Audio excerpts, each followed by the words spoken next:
Welcome everybody and welcome YouTube people. So this is going to be a really interesting talk because I know for most of us who live in the new paradigm world where the new ideas and the idea of the intersection of quantum physics and biology and the exploration of consciousness and the idea of the spiritual aspect of life being synonymous with life itself, these are all very normal ideas for us.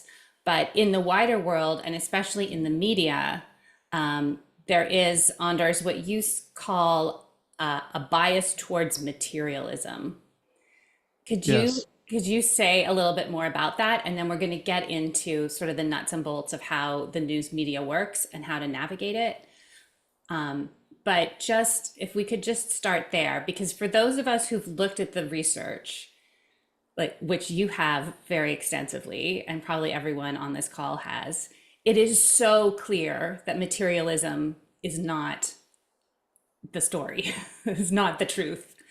And yet Exactly. the bias towards that worldview is so strong in many places, but particularly the media. Yes, and in mainstream science as well. It is, as Bernardo Kastrup, the philosopher, puts it, materialism is baloney. And just like you said here, it's not. It's just not the truth. It's not how the world and the life works. But well, I don't know how far back you want to go for the background to this, but you might say that this happened sometime, some 300 years ago or so, when science and religion split, when the church and scientists had this split. Didn't happen overnight, but it happened over the course of a few decades, perhaps, when the scientific revolution happened, primarily in I'd say, the 17th century. And the church was, of course, well, not of course, but it became nervous because the cardinals and the priests and the bishops, they saw that scientists were actually on track to find the reality behind how things work in this world. And there had been, as you know, so many ideas about how things work, like this Earth being at the center of the solar system, or even the center of the universe, and that didn't hold water, that idea, and many other things. And so I think it was by the initiative of the church, actually, that they wanted to have this split, that they told scientists, researchers, that, okay, you take care of the material world and all that's going on in that realm, and we're in charge of the spiritual realm. That's our turf. So don't touch that, because then we will send the Spanish Inquisition on you. And so many scientists heeded that, warning, and it began. I think it began back then, that many scientists just realized that they had to focus on material things, physics, chemistry, biology, to the extent that it has nothing to do with the mind and the soul. That came later. That problem appeared later. But finding molecules and atoms, and that was all fine for a while. And then the church took care of the other side, because many scientists before this time, I mean, scientists like Isaac Newton, Emanuel Swedenborg, to mention one very interesting figure that wasn't really, I think, perhaps not a totally approved scientist in the complete scientific community, but he was a scientist, and he was very, very spiritually inclined, and he wrote these very, very esoteric books. But anyway, many people, like I said, Isaac Newton, whom we consider being a materialist, he was very interested in the spiritual realm, and he went to seances and stuff like that. And even later, Thomas Edison, the inventor, he also did that.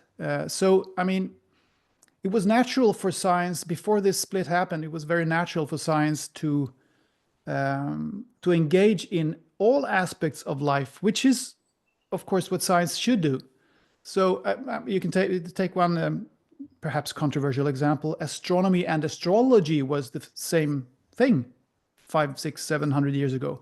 So astronomers were also into astrology, and they realized that the planets and the aspects of the universe had connections with certain traits and certain properties.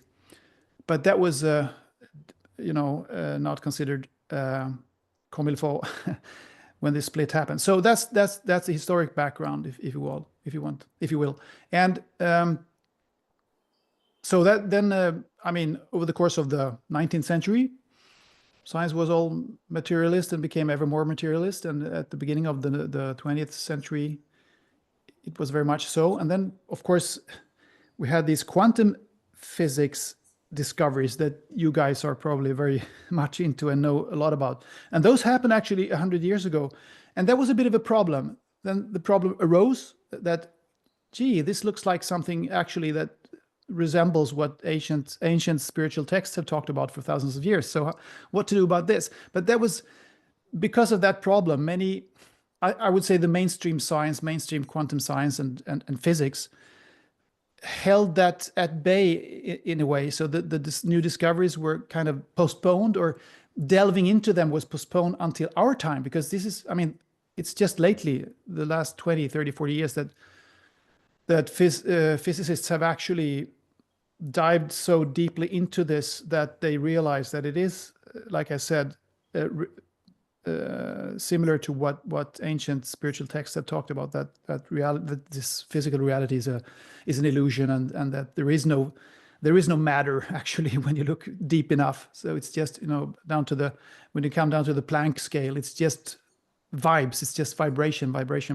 So that seems pretty, spiritual in a way. And of course, our bodies are also like that. So the quantum biology collective is, of course, a fantastic entity when it comes to looking into that. So how this quantum physics and quantum mechanics works in our very bodies. I just got to say one more thing about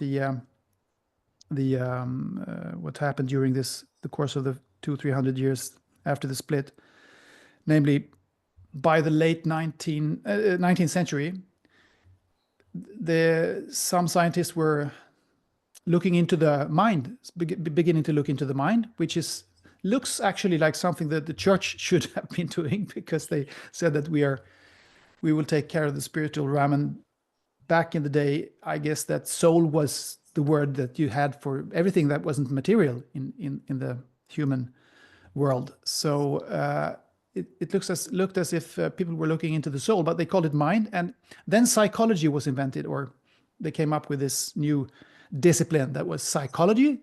And some of the pioneers there, like William James, he was actually very, very much into the, crossing the border between science and spirituality. And I don't think it's very known among mainstream psychologists today, but he was, for instance, the scientist that came up with the idea that the brain is actually a filter, which is a fantastic metaphor. I use it often, meaning that what it accesses is not really produced. There's nothing produced in the brain. So the brain is more like a filter, filtering out the actual baseline reality that is out there. And if we saw what it actually looked like, we wouldn't be able to function in this physical world. So we need some organs like the brain then to filter it out. So that was interesting if you think about it. It's kind of, psychology is the Western materialist world's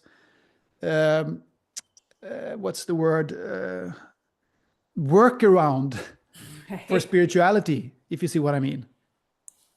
And now, as we have come a ways, and I think things are changing, because this border between science and spirituality is becoming more and more blurred, which I think is fantastic. And many psychologists today, and neuropsychologists, and there are all kinds of sub-disciplines here, they're actually recognizing that we actually threw out the baby with the bathwater 300 years ago. Let's put the baby back into the bathwater again, because these things go together. And just to sum up my answer to your question there, sorry for the long rant here, but to come to the journalists are, they are not a species of its own. They are humans like everybody else, and they are very much affected by what the mainstream society is talking about and telling them, and what leaders are saying, and what acknowledged and approved and revered scientists are saying.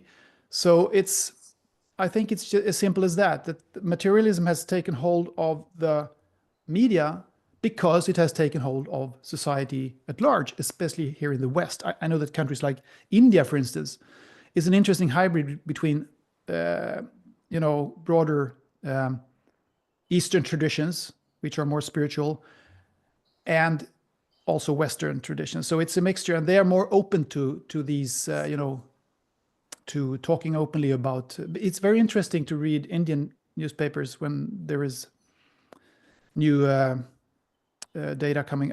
New science, new research coming up. For instance, when it comes to the brain and consciousness and things like that. So check that out. I hope that answers your So question. interesting. Yes.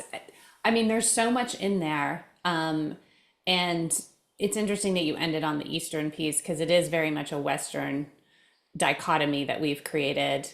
In the medieval times, everything was all one thing. And I saw something interesting recently that's, it was saying that Copernicus kept his research hidden until he was on his deathbed. I didn't research the veracity of this. This is an account that I read in a blog somewhere. He kept his research hidden until he was on his deathbed because he knew that flipping the paradigm away from an earth-centric model would also destroy the spiritual systems and religious systems in the world, because it would call into question everything. And in fact, that is what happened. That is what happened. But from a very, very high level macro view, that, we're going through growth. It's like we believed all of these things together, but there was a lot of potentially superstition mixed in. So we pulled them apart, compartmentalized everything, looked down into the smallest pieces, and refused to acknowledge that they belong together. And now maybe we're coming out the other side and we have all of this new scientific understanding, and it's time to bring it back together with the spiritual piece. Yes. I think that's where we're at. And, people like you and your organization, the Frontiers for Journalism, are on the forefront of that. And one thing you mentioned that I thought was interesting, I wanted to pick up on, you talked about how early on the scientists, they had to keep spirituality out or the Inquisition would come after them. And I feel like there is a modern day equivalent to that, maybe not quite as violent as the Inquisition, but there's definitely a threat, do you think, for journalists who step outside of the prescribed narrative? It's not just that they don't see the possibility of a metaphysical or extra physical reality. It's that they know they would be punished if they wrote about it. I think many journalists are afraid that they will be punished if they write about it or talk about it, or that they will be ridiculed, which is perhaps even worse for many people, because they would hate to be, be seen as somebody with a tinfoil hat on their heads. So I think that's a big reason why they are maybe hesitating to write about things that they actually have heard about or know about. Or I think many, as I said, journalists are just human beings like everybody else. So most of them probably, or most probably, have heard about non-material stuff like, paranormal phenomena, the UFO phenomena, which we might come back to, the consciousness not being in the brain and stuff like that, and that many ancient spiritual traditions might be correct. I think, it's almost impossible not to run into that at some point when you scan through the media today, or social media, internet, or just talk to friends at dinner tables or wherever. So I think many know about these things, and they probably, many dismiss them as probably not true, but I'm sure that very many are interested and fascinated by it. And secretly, at home, they might listen to these things and like I did myself before I started writing about it. So I think it's fear of being ridiculed, and perhaps also among many a fear that this actually might be baloney. I mean, the spiritual thing is baloney, and the materialist thing is right, but so they're not sure enough to be adamant that they want to write about it, and they don't really take that fight with the editors. There's also, of course, at the workplace, like in any other workplace, there is groupthink. There are unwritten rules about what you can do and not do, and nobody has to say it, because you kind of feel that, well, this is what we write about and this is what we don't write about. So you don't really need any written rules for that. And there's habit, of course. It's comfortable to write about things that you know you can write about without raising all hell around it. So that's one thing. But yeah, so all of the above are reasons why many journalists hesitate to write about this. And of course, many of them are hard-nosed materialists, of course. Unfortunately, quite a few of those who are writing about science, I think, are that, because I think it has for a long time been seen as more serious and more, highbrow to be that in that realm, and to write about people having near-death experiences or out-of-body experiences and stuff like that has more been something that has been placed on the sections of human what's the word, human touch stories, things like that. Right. So those journalists, those soft journalists, those not so highbrow journalists can deal with that, because nobody believes that anyway. But it's fun to read for those who have some time to do that. But the true science journalists, we are hardcore into hardcore physics and chemistry and astronomy and numbers and equations. That's what we are. So we don't deal with that. That's a problem, actually. Right. And this also means that journalists who are writing about science, if they were to be interested in these more spiritual or esoteric or non-material matters and topics, the fall is higher, if you see what I mean. It's a bigger risk for them, I think. So that's maybe one reason why researchers who are on the frontier might want to try to reach journalists who are not proper science journalists in the first place, so they can go by it via other conduits, other channels into the media.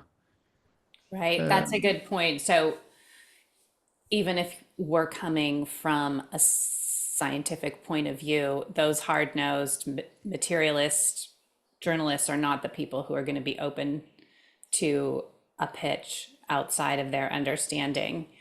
It's going to be people who maybe cover other things. So we would want to think more creatively, like in terms of finding an open-minded journalist, we might need to go outside of the box of what we think would be the appropriate person.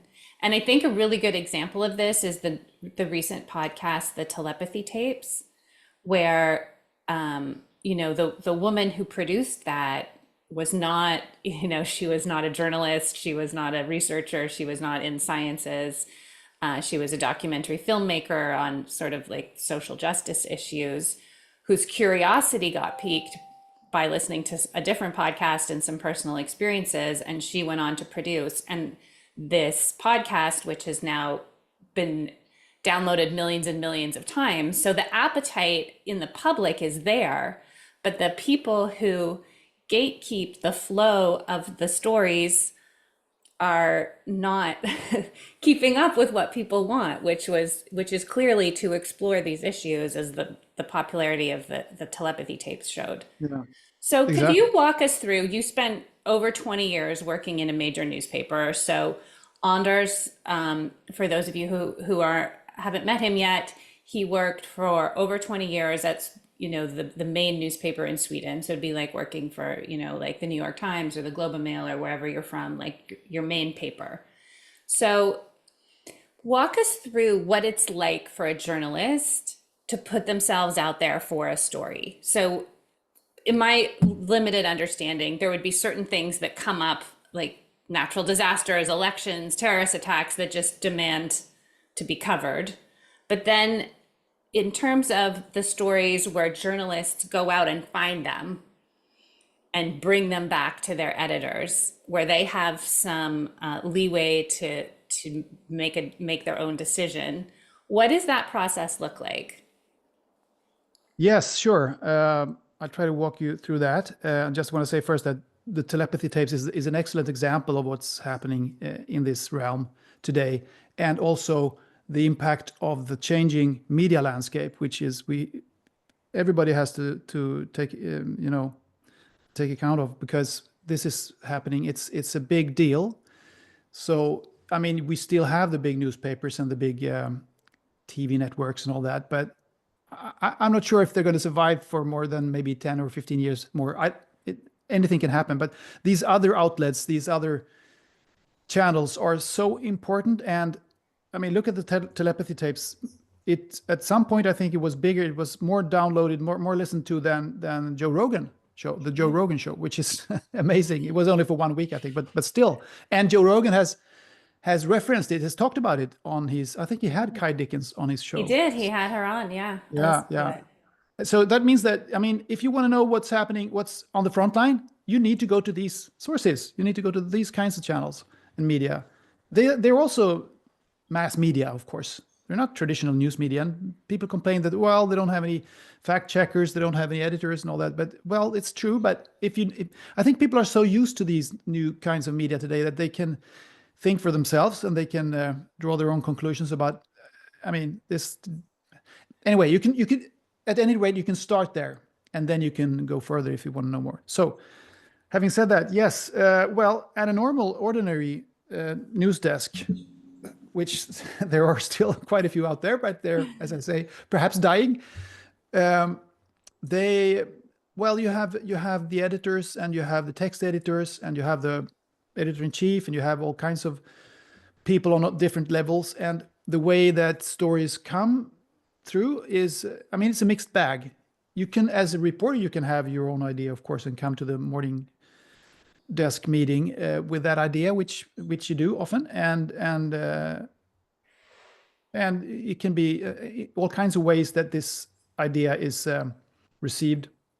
Maybe nobody likes it, but probably. So right from the very start, you have to pitch it at a meeting with all of your peers and colleagues.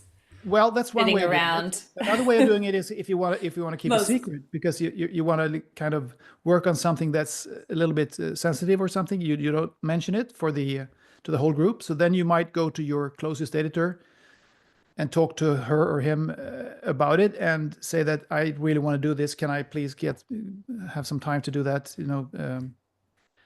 You can assign me to do this a few hours a week now. Then you can do it in kind of a secretive or semi-secretive way. But of course, this editor will pitch it to the higher bosses if they approve of it. And then, of course, there is oftentimes ideas coming from the quote unquote top, from the editors to the reporters. So that's happening also all the time. I mean, reporters can't have ideas all the time, or they can. Many have, but many don't have so many ideas. It's human. So the editor can have some idea about, we need to write about this, but because this is a big story, and everybody reads everybody else's newspaper also. That's a bit of the ridiculous thing. It's like an echo chamber, but most of them wouldn't admit that. But it is actually a big formal echo chamber, if you will, an approved echo chamber, because I remember when, for instance, during weekends when not much happened and there was a lack of ideas, then you would just read the other papers and listen to TV news and you just rewrote what they were saying, and so it's really rehashing what everybody else is doing. And I remember I don't listen that much to the news today. I ration it quite a bit. I just get these, notifications, and I can once in a while check out the TV news, but very, very limited. But I know what's happening, big things that are happening, I know.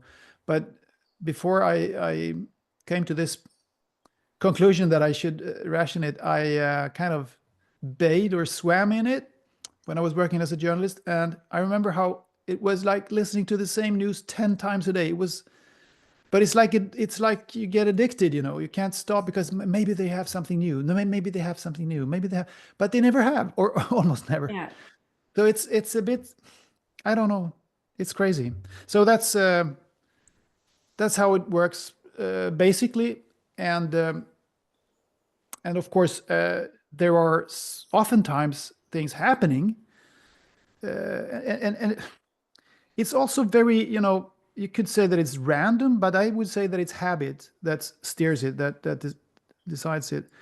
That what you deem or what the editors deem important things happening right now are things that normally or were deemed important last week and last year or 10 years ago. It's kind of very seldom that you really, really look deep into what's happening in the world. The world is big, but there is so much of the world and humanity that is never reported because nobody looks there. Nobody looks there because you're not used to looking there. And that also goes for this research on the frontiers of the borderline of science and spirituality that we are talking about here. So it's a problem that it's kind of an echo chamber like that. But sometimes there is a big earthquake or a house collapsing or whatever. So then it's of course kind of natural to report on that. So then it's easy. It's an easy day at the desk because everybody knows what they're going to do. They're going to write about that and call some people who are in charge of the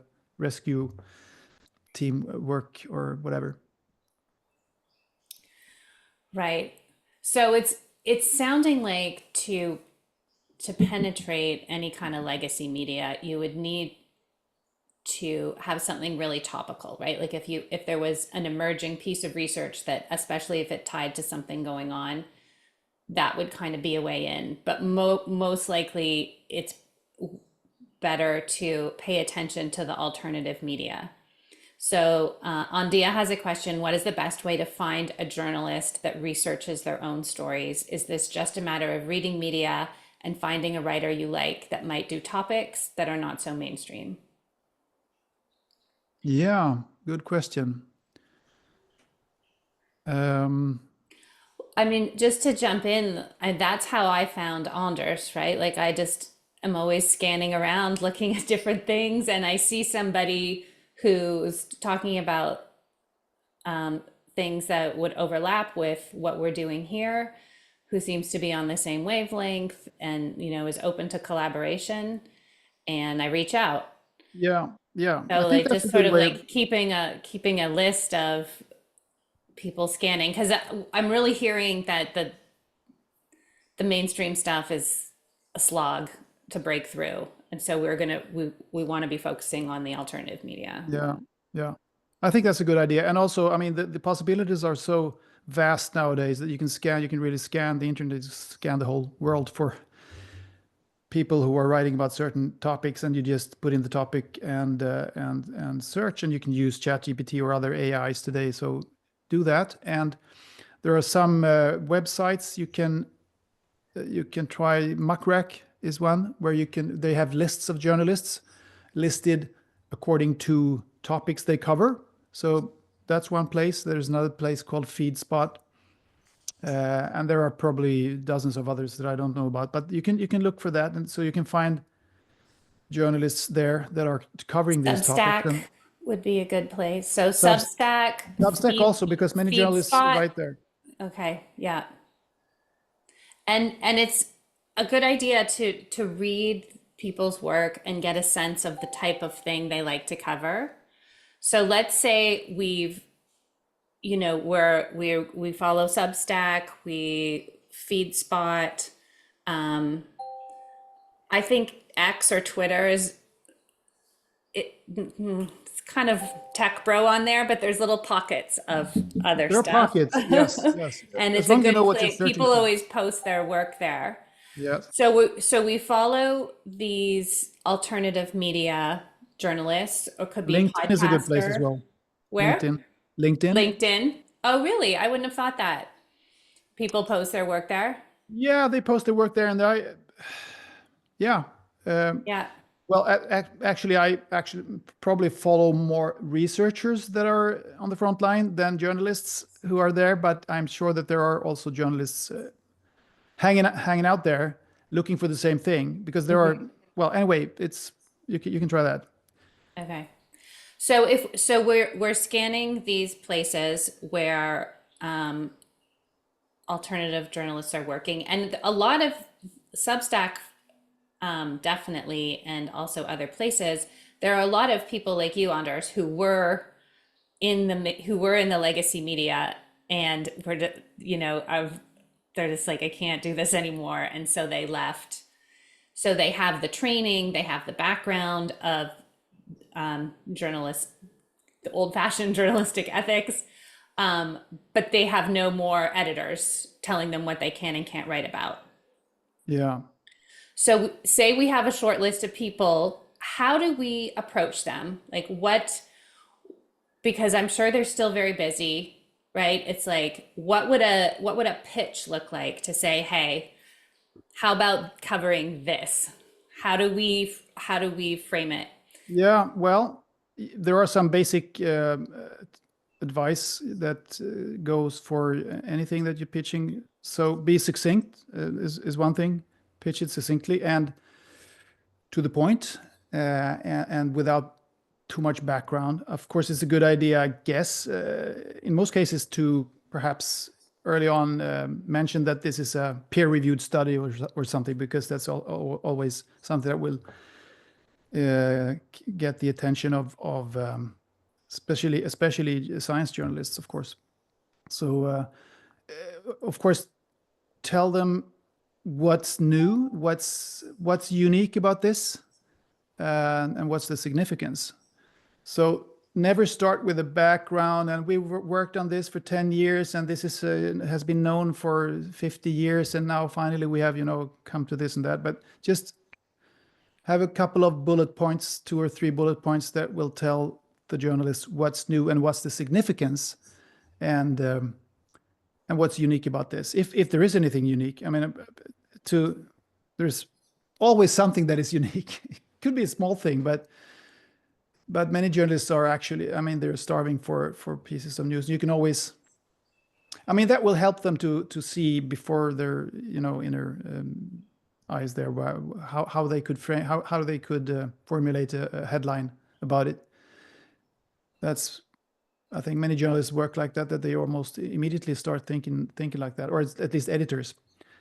I didn't always do that, but so that's those are kind of basic tips. And also, I would like to add there, because there is this, I would say, myth about neutral journalism and neutral reporting and objective reporting. I'm not saying that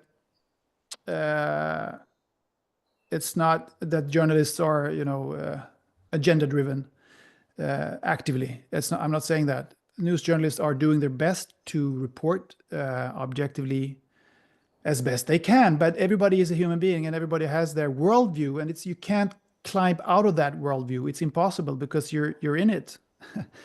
You're not, nobody's Jesus Christ except him then. But uh, so these, they have a world. We talked about the materialist bias before, of course, but there can be other kinds of filters that they have. So I would also appeal to their authenticity.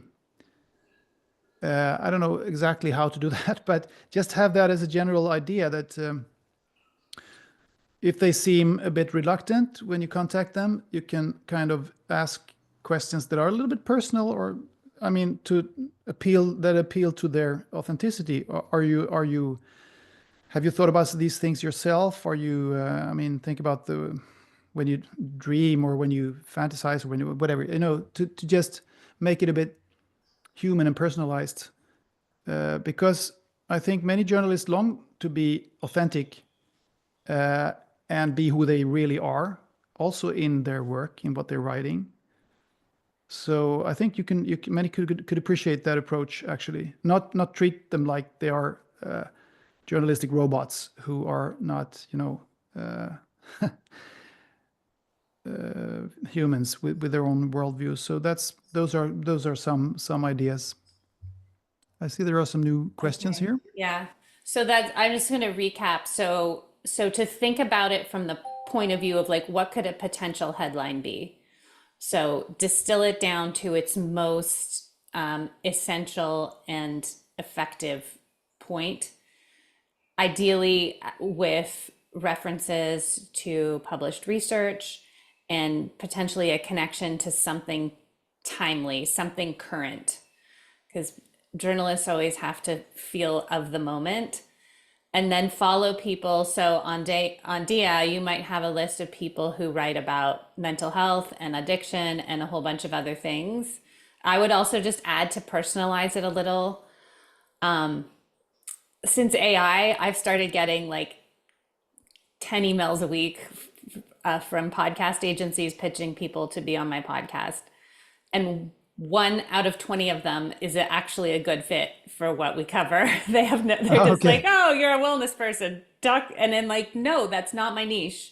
Like if there's not any kind of quantum element or any kind of element out, it's not just straightforward. And so many people who pitch their guest ideas don't even know that. So I think following, a handful of journalists that you really get to know, and then when something comes up, you're like, oh, now's the time, right? And you have a sense, and then when you pitch them, you can tie it into what they actually talk about and cover.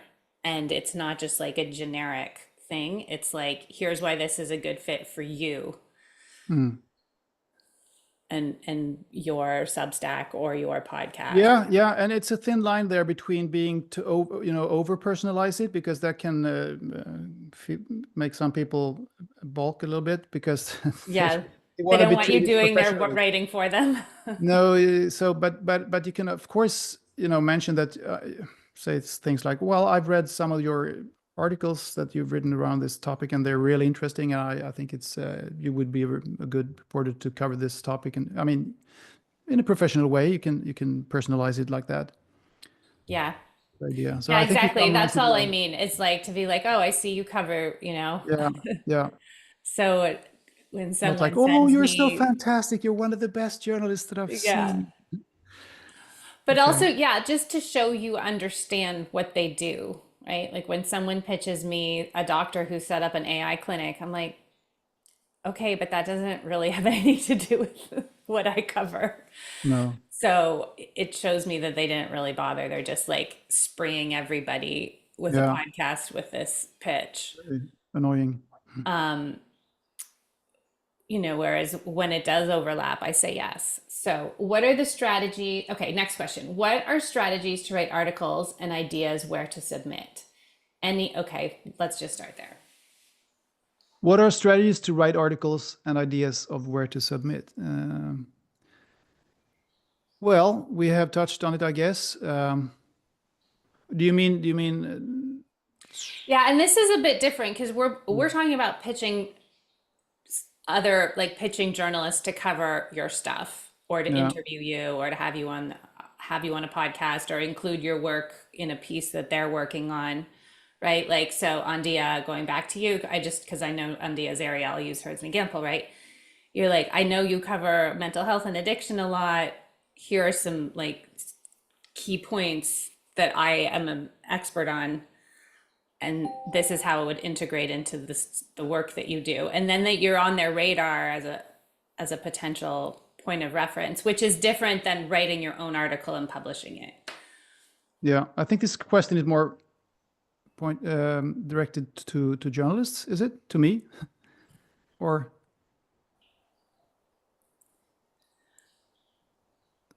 Oh, so when yes? like when Yes. Anders is writing a story, not when you're writing a story. Okay, sorry, I misunderstood the question. Go ahead. Well, I have actually been successful in having a news magazine in Sweden publish a few articles on these topics, topics that are considered, I think, controversial in the mainstream. But this is a mainstream news magazine, and I don't know what my strategies have been. I've just I've pitched it. I remember the first time I pitched something that was a bit I think it was about lost civilizations. the new research on lost civilizations, that we might have had a high civilization before the Younger Dryas, 12, 13,000 years ago, and it collapsed, and then it was a restart when we think that civilization started. And I just think the editor that I was in contact thought it was really, really fascinating. And this news magazine called Focus, they're kind of interested in running stories that are a bit contrarian, but they all always love, I would say, of course, having serious references in the text. So I always make an effort to pepper the text with a lot of links. Sometimes they don't have the links in the online, which is a bit annoying, but most of the time they have, because I really want to show the readers that this is not something that I just picked up from my pocket. It's out there. This is real research. These things are happening, and this is real. And so what we've been told is probably not true. If you read the textbooks about, in this case, how the pyramids were built, or where the Egyptian culture comes from and all that, it's probably not true. And these strange, fantastically well-built megalithic structures in Peru, the Incas could never have built them, and they have even said that they didn't build them. So, I mean, that's one example. And I've written on about the research on consciousness that is going on, the frontline research on consciousness, and they took that in as well, which was fantastic. So what are some tips? I don't know. It's I guess you just have to try, And if I don't get it published in a paper so that I can make some money on it, I write stuff as essays on Medium or some other place. People, as you said before, Meredith, some people write on Substack.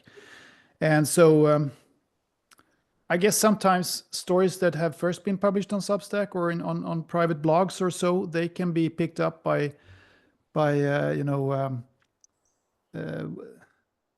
open-minded editors and then taken into the mainstream. So, but of course, strategy. The question was about strategies as well. So I do, as I said, I wanna make sure that I have a lot of links in the text to the actual research that I have been picking up, and I have checked out, and I've researched, and I also make sure not to write it in all too an esoteric way, and I don't go too much off the mainstream rails, as it were, because that's just unnecessary. You don't have to. I mean, I would perhaps do it on Medium when I write a personal essay about the matter. I would probably be more, esoteric about it and write stuff like this civilization is not the first. We have been here for a long time, perhaps millions of years, and this is just another iteration, and maybe we were a species manipulated by other species. I mean, stuff like that. I could write that in an essay. I wouldn't write that in an article that I was going to sell to a mainstream outlet. I wouldn't do that. And you don't really. It's not the place for that, anyway. So it's just. I mean, it's teasing enough, and it's interesting enough for many people that you even touch on these matters, that you even tell people that this is happening, this research is going on. Not every scientist believes that what we were told in textbooks when we went to school is true any longer. There are new discoveries, and it's big enough, I wrote an article about new energy, for instance, and that was kind of interesting because I think I made them take the bait, because I started started the text. It was a very long text. I started very, softly with, referring to how it had been, how energy has been developed over the last 100 years or so, or 200 years, from, burning wood to fossil fuels, and then to nuclear power, and nowadays these so-called alternative energy sources like solar and wind and wave power and whatever. And then I accelerated it, and I kind of went deeper and deeper into what is possible. They're now digging into the earth, and we're finding geothermal energy in new ways that might be possible to harness very, very, very, very comprehensively. And then I ended with talking about the 0 point energy. That was my last, few paragraphs there. It was about 0 point energy, and this is actually because I wanted to end up with, because then people had been following my reasoning all the way down, and then probably most of them, or maybe not most of them, but many of them would probably realize that, well, it makes sense what he's saying, and we have been pushing the envelope quite a bit for a couple of 100 years now. So maybe he's right about that. And then I was also referring to studies and to actual scientists and researchers that are talking about 0 point energy. That there is, I mean, in a I don't know if you know about Nassim Haramein, controversial physicist and researcher. Well, of course you know about him.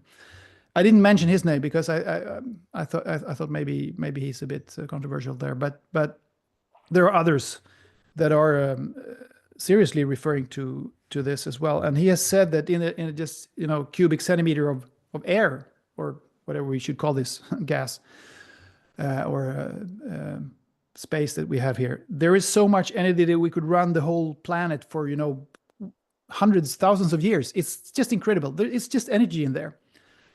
So I just wanted people to realize that we're so constrained by our habits and by the blinkers that we have from learning things in school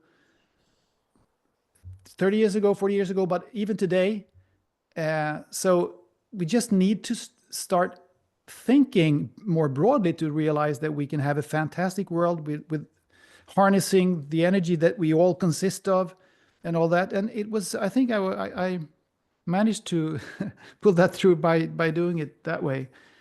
And I think, by the way, speaking of education, I think people who are actually, in many cases, those with the highest education, the longest education, are the ones who have the hardest time thinking freely, which is a paradox, you might say. But the longer you're within the confines of schools, colleges, universities, the more you get immersed in that square world of approved science and approved knowledge. And many journalists, actually, which is interesting, are not that highly educated. Some are, but many are not. Many are actually fairly, self-made men and women. So that's, I think, in this context, could be a good thing.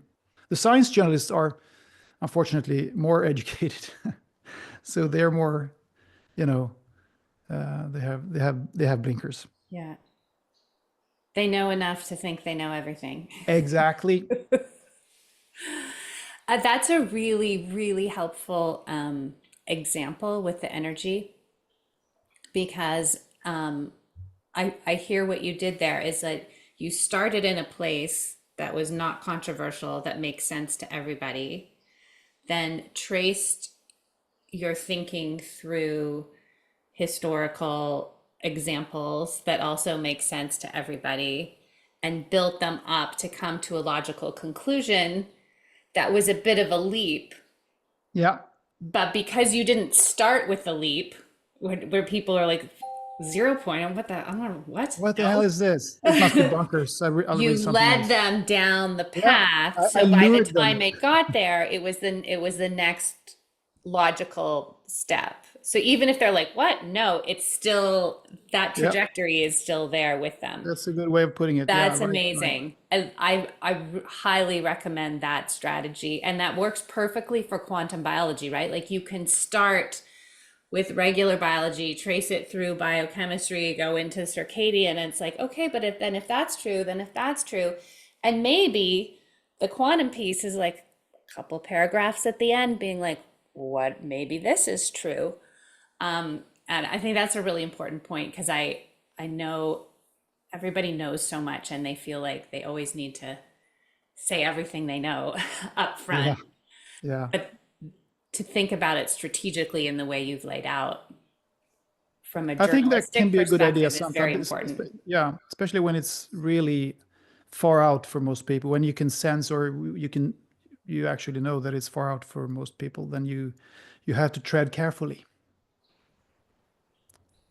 So And then also just looping back, so the idea of publishing yourself on Medium or Substack or LinkedIn, getting feedback and refining it, and then having a version, then pitching that version to a publication, that also was a good strategy. yeah, yeah. Or I mean, I can often when I publish my own stuff on Medium and don't make any money on it, I do it because I love I love Yeah, the topic. So I just want to do it. I don't have any yeah. strategy behind that. I just do it. But then So sometimes that's the one where you're just like 0 point and you just go for it I with just go for it. Yeah, I in begin with depth 0 with points. what you want to talk about. And then for Yeah, a yeah, publication that has to go through all these layers, that other exactly. strategy of building up to it. Yeah. So yeah, I think it's a good idea for you guys talking about quantum biology that you can start with those things that make sense, like circadian rhythm, as you said, and light. We talked about that in when we were on, I think, on my podcast or on yours. I can't remember, but anyway, this. I mean, the thing with light, that light is good for you. That sunlight is good for you. Everybody knows that, and I think that can lure in people to read more about it. And then they can understand that what's happening in your body when you feel that this is good for you when you're out in the sun. That is actually that triggers quantum processes, and then you could go deeper into that and what that implies. I don't know much about it, but I guess that's a way you could approach it to go that way. Yeah, I know it overlays really nicely with the energy example. Yeah, And I think also the larger point of just remembering who you're writing for, if you're writing for yourself and you just want to pour your heart and soul into it, or if you're writing to for a journalist or an editor, that is you need to yeah, approach it differently and think through what they need and what their readers need. yeah. And take into account the materialism bias that is there, and that people are scared of, being accused of having tinfoil hats on. So tread carefully, but it should be possible to pitch almost anything if you just. I mean, you have to start somewhere. You can even pitch part of it if it's very quote unquote woo woo. You can start by pitching an aspect of the new findings that wouldn't seem so outrageous, and then you can perhaps. Mention that there are more parts. If you're interested, there are more parts to this, and I mean that's also a way of doing it. I have an interesting example if you want to hear from just a couple of days ago, as it pertains to the materialist bias and the fear of being ridiculed and all that, and the habits and all of those biases that we talked about, namely the UFO topic, because I was in a seminar with the leading UFO reporter Ross Coulthart, and he's working at an outlet called News Nation, which is one of the ones that you can approach. Actually, it's pretty new actually, and it's not very big, but it is a network, a news network in the United States, News Nation, and they seem to be pretty And interested. does he have a background in legacy media or? He does, and he Okay. told us a lot about that. This was the Frontier Journalists Network having a seminar or webinar with him a couple of days ago, and he told us that for instance, he left 60 Minutes Australia, CBS 60 Minutes Australia. He's from Australia. He's Oh, Australian. He very works from legacy. Sydney.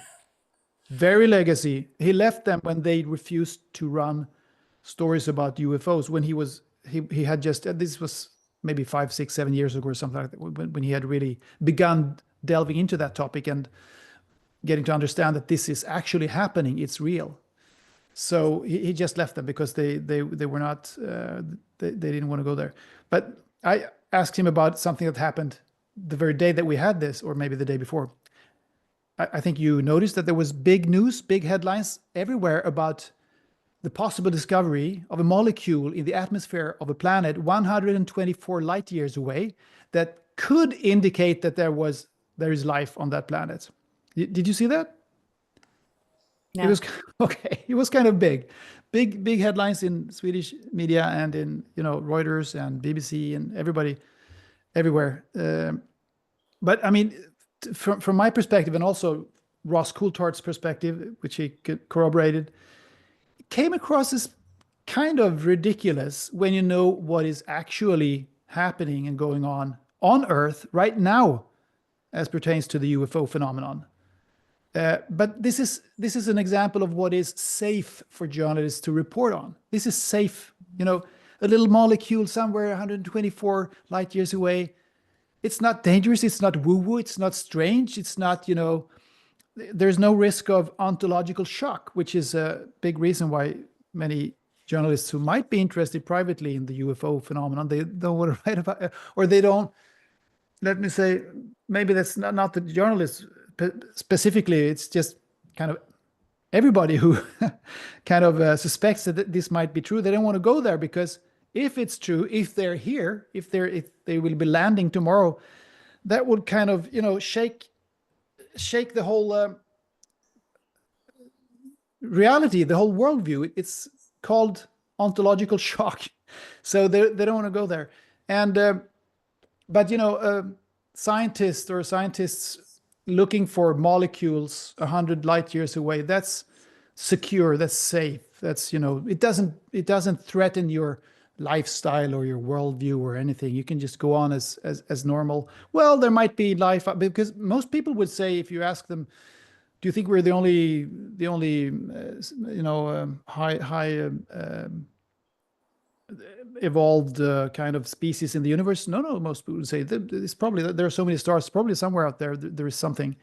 So that's not problematic for people, because that doesn't threaten them and their worldview and their lifestyle or anything. But if they're here, which is indicated by what's being revealed, for instance, in the United States Congress right now, and this is what Ross Coulthart is reporting about, and very, very, very few news outlets even touch this topic, but it's out there. They're having hearings in the U.S. Congress about this, and Ross Coulthart himself, he was the one who, the reporter who broke the story of David Grush, who was the first major whistleblower in Congress. I think Lou Elizondo was the first one, but then David Grush, and then also now earlier this year he broke the story of Jake Barber, who has actually first-hand experience of retrieving craft.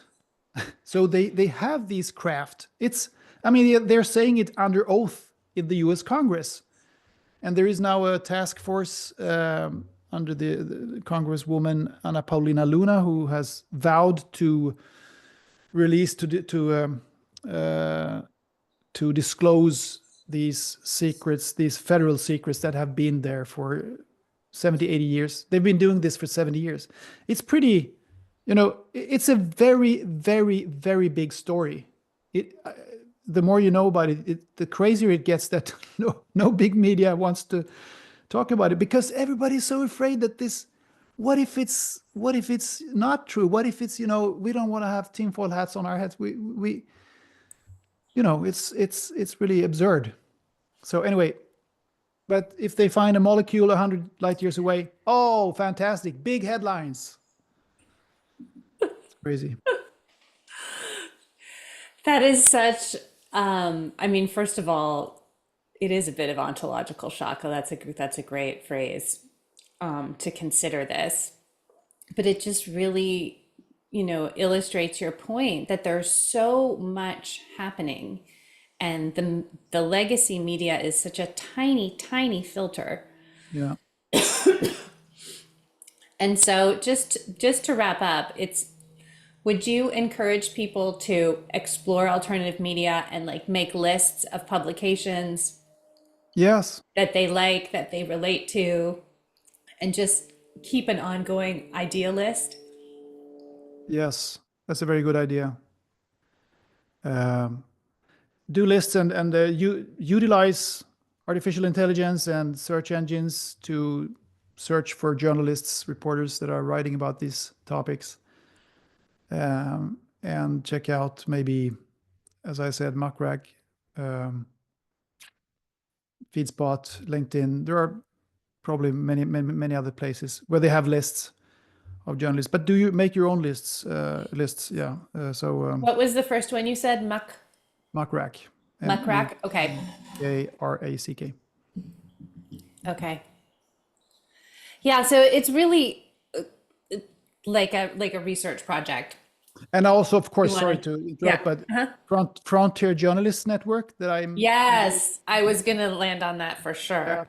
thank you. Yeah, just go there. So yeah, Um, sorry. yeah. So for people wanting to, different ways to be integrated into this world, you could be interviewed, you could be featured, you could write something yourself and get it published, could collaborate with someone else to write something. But think of it as an ongoing research project. There are certain outlets, publications, journalists, writers, podcasters that you keep an eye on, you pay attention, and you cultivate some bullet points, a good pitch, and then when the moment is right, you can put it out to those people. Muckrack has lists of journalists, FeedSpot has lists of journalists. LinkedIn is a good I mean, place to connect with just from my people. experience, I'm sure Yeah. there are other ones that are perhaps even better, but these are the ones that I can come up with right now. Okay. And then there was a question about how to connect with Anders' work. So andersbolling.com. And Yeah, then that's my your website. It's not podcast, Mind the Shift. And then tell us about the Frontiers Journalism Network. Frontier Journalists Network. Yeah, that's an outlet, a small organization tied to something called the Galileo Commission, which in turn is an offspring of the scientific and medical network, which comprises many researchers who are researching things in this field, and I mean at the intersection of science and spirituality. And so they have been around for a long time, I think 50 years or something like that. And the Galileo Commission, they wanted to spread this information to get it out there, and they at some point they realized that they needed to actively reach out to journalists and to the media, both new media and legacy media, but primarily perhaps legacy media, but we're open to any kinds of outlets. So that's why the FJN was founded 2 years ago, I think it is now, or 3 maybe. And we're still a small entity, but so we wanna reach out to journalists and have more journalists in our realm. So we want more members from that side. We have some, of course, we're in connection via Galileo Commission and Scientific and Medical Network, a bunch of researchers. So we have them. We would like to have more such as well, of course, but we have access to them, but we need to be in contact with more journalists. So I think we have maybe 40 members or something like that now, or 50 maybe. But the world is big and we need more of them. And if you guys, working with quantum biology, want to join on the researcher side, I think it's a very good idea to do that. So we will try to match you and journalists who are interested in writing in these topics. So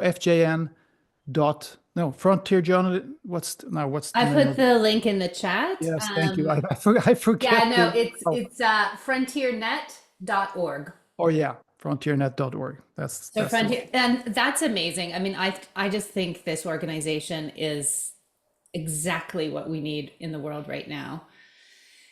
Because as much as an independent journalist is, doing the Lord's work, again, looking at legacy media, part of their power is that there are lots of them and they have resources and there are colleagues and networks. And so to build that out on the edges, the pioneering edges, is such an amazing idea. So I really encourage everyone to check out frontiernet.org. Look at ways that you could be engaged if you're on the journalism side, on that side, if you're on the research side, or if it sparks an idea of a researcher you know or a journalist that you know, they're growing. Does frontiernet.org define journalist in a specific way? Do you have to have been published, or Yeah, there is a form that you have to fill out when you become a member. So I think there is a field where you put in a link of some work that you've done, just to corroborate that you're actually a journalist who has done journalistic work. Okay. Amazing. And so that is creating a pool of journalists who are open to new paradigm thinking Yeah. and new paradigm Yeah. research and topics. So that is a fabulous place to land, and amazing work that you're doing. Any last questions from anybody? All right. Thank you so much. And I think, yeah, just to wrap up with the message that everybody, keep going. The world is shifting so quickly. Anders talked about the changing media landscape. I feel like every week it seems to be different. Yes. So, you matter, and you can be included in that in whatever way works for you. But, don't think of it as something over there outside that has nothing to do with you. Like, you can get involved. And thank you, everybody, for being here. And thank you, Meredith, for hosting this event. It's been great being here. Fabulous. Thanks, everyone.